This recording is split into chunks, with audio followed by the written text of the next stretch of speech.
Hello everyone, ఇంకా ఈరోజు అయితే శని సింగాపూర్ గురించి తెలుసుకుందాము. కప్పు లేని ఆలయం, తలుపులు లేని ఇల్లు, కర్రతో తాకితే రక్తం వస్తుందంట ఇక్కడ.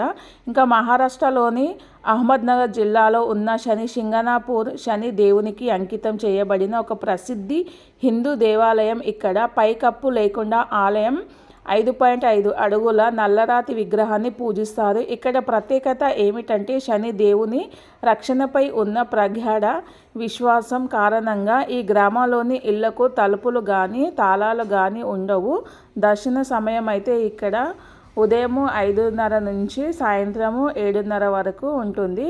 అయితే ఇక్కడ ప్రత్యేకత ఏమిటంటే 24 గంటలు తెరిచి ఉంటుంది, కానీ దర్శనం మాత్రము 5:30 నుంచి 7:30 వరకు ఉంటుంది. వస్త్రధారణ నియమము: పురుష భక్తులు తలస్నానం చేసిన తర్వాత తరచుగా తడి బట్టలతో పూజ కోసము వేదికను సమర్పిస్తారు. దాదాపు 300 ఏళ్ల క్రితం భారీ వర్షాలు తర్వాత పానస్నాల నదిలో తేలుతున్న నల్లటి రాయిని గొర్రెల కాపరులు కనుగొన్నారు. ఆ రాయిని కర్రతో తాకితే రక్తం వచ్చిందంట. ఇక్కడ పురాతన గాడ అన్నమాట.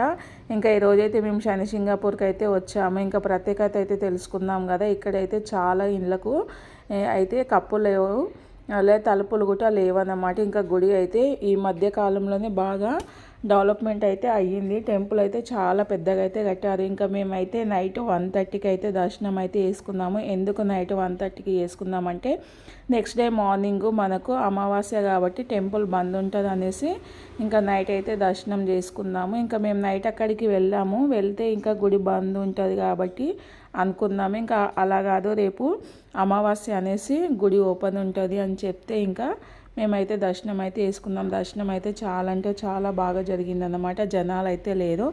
ఆల్మోస్ట్ మేము వెళ్ళిన ఒక 30-40 మంది జనాలు ఉన్నారు. ప్రతిసారి వెళ్ళిన దర్శనం అయితే చాలా బాగా జరుగుతుంది అన్నమాట. ఎవ్రీ ఇయర్ అయితే ఖచ్చితంగా వెళ్తాము. అయితే షిరిడి దర్శనం చేసుకున్నాక ఇంకా శని సింగాపూర్ దర్శనం కూడా అయితే ఖచ్చితంగా వేసుకుంటున్నాం అనమాట. మరి నా వీడియో ఎలా కనిపించింది? నా వీడియో కనుక నచ్చితే ప్లీజ్ లైక్ చేయండి, సబ్స్క్రైబ్ చేయండి, కామెంట్ చేయండి. శని సింగాపూర్ అనబడే ఈ ఊరిలో ఎప్పుడు కూడా దొంగతనం లేదా దోపిడీ జరగదు. ఒకవేళ ఎవరైనా దొంగతనం చేయుటకు ప్రయత్నించిన వారు అక్కడికక్కడే ఊరి పొలిమేర దాటేలోగా రక్తం కక్కుకొని చనిపోతారు. ఇతరులు చాలామంది దీర్ఘకాల అనారోగ్యం, మానసిక సమతుల్యత లేకపోవడం వంటి వివిధ రకాల శిక్షలు అనుభవిస్తుంటారు. శనీశ్వరుని కృపకు పాత్రులు కావాలనుకునే వేల మంది భక్తులు ప్రతిరోజు ఈ శని సింగాపూర్ని దర్శిస్తారు. శనివారాల్లో ఈ స్థలం చాలా రద్దీగా ఉంటుంది. శని త్రయోదశి స్వామికి ఇష్టమైన రోజుగా పరిగణించబడుతుంది. అదేవిధంగా అమావాస్య రోజున వచ్చే శనివారం శనీశ్వరుకి అత్యంత పాత్రమైన రోజుగా పరిగణింపబడతారు. ఆయన దీవెనల కోసం వేల మంది భక్తులు ఈ ఆలయం వద్ద గుమిగూడుతారు. అయితే ఇక్కడ ఇక్కడ ఉన్న దుకాణాలకైనా, ఇండ్లకైనా, రెస్టారెంట్, హోటళ్లకు దేనికైనా సరే అసలు డోర్స్ అనేవి ఉండవు.